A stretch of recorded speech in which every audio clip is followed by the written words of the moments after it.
Bonjour à toutes et à tous. Aujourd'hui, dans notre édition, nous avons le plaisir d'accueillir un invité de marque, Monsieur Théophane Gaba, secrétaire exécutif du groupe Yalis Centrafrique.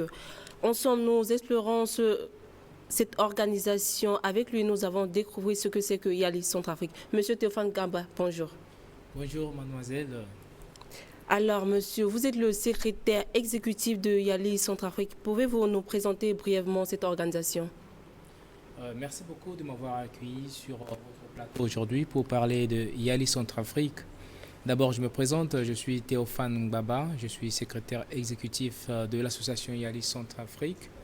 Yali Centrafrique, d'abord le mot Yali, ça veut dire, c'est un acronyme anglais qui veut dire Young African Leaders Initiative, qui est l'initiative des jeunes leaders africains.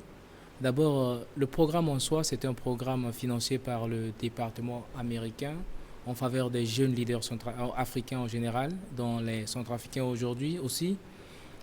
Depuis 2010, ce programme, initié par le président Barack Obama, invite des jeunes africains qui partent aux États-Unis pour des programmes de leadership. Et de leur retour en RCA, les pères de cette initiative en Centrafrique ont décidé de former une association nationale. Et cette association nationale est celle que nous appelons aujourd'hui Yali Centrafrique. Donc Yali, c'est le réseau des jeunes leaders centrafricains qui a existé depuis 2017 en Centrafrique. Oui, monsieur Théophane, quelles sont les principales missions de Yalis Centrafrique? En effet, nous avons une grande mission qui est celle d'avoir une Centrafrique transformée.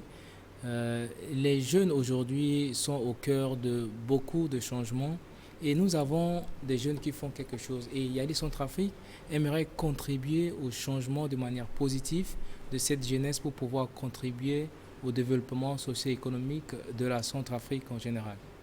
Oui, quels sont les défis rencontrés par Yali dans la mise en œuvre des activités dans le contexte centrafricain, c'est-à-dire contexte jeunesse? En général, le contexte centrafricain, comme vous le savez, est très très compliqué depuis quelques années. Le contexte sociopolitique reste très difficile. Le contexte aussi en termes des ressources financières pour notre association reste difficile, comme pour beaucoup d'autres associations aujourd'hui. Vous êtes sans savoir qu'il y a eu une réduction financière sur beaucoup de pays financés par les Américains. Et Alison Traffic, comme je l'ai dit au début, est une association financée par le département américain. Alors le programme cette année a été supprimé, donc des financements américains, ce qui met fin aussi au programme de formation de YALI. Donc pour des années à venir, pour des mois à venir, ce programme est actuellement n'est plus financé. Mais le réseau YALI Centrafrique continue de fonctionner.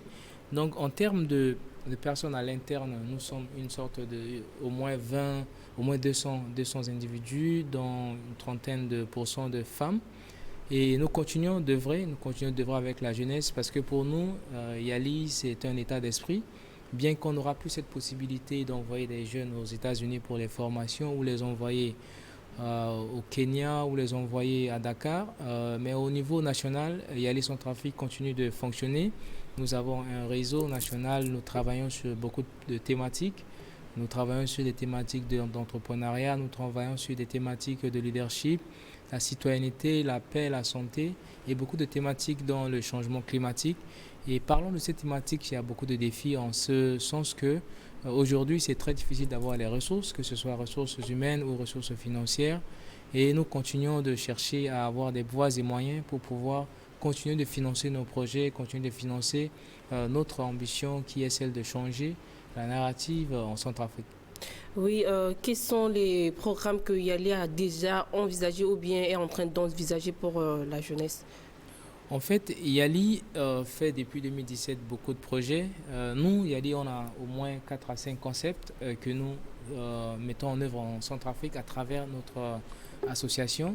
Nous avons ce concept qu'on appelle Yali Talk Show. C'est généralement des discussions, c'est une sorte de webinaire, des conférences qu'on invite généralement des personnes qui ont peut-être eu à recevoir des opportunités, qui ont réussi dans leur vie, qui sont des personnes modèles et qui arrivent à parler aux jeunes. Donc c'est une sorte d'activité que nous faisons de manière périodique.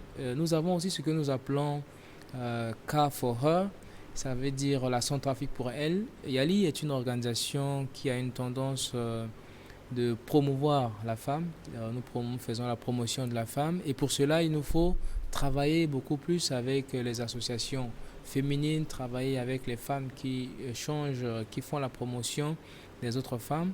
Et donc, nous faisons beaucoup d'activités qui vont dans la possibilité de renforcer la place de la femme dans la société. Nous avons aussi des projets que nous travaillons sur l'entrepreneuriat. Donc, en termes d'entrepreneuriat aujourd'hui, il y a les Centrafrique un projet qui, en partenariat avec une institution internationale qu'on appelle IECD, financée par AFD et l'Union européenne.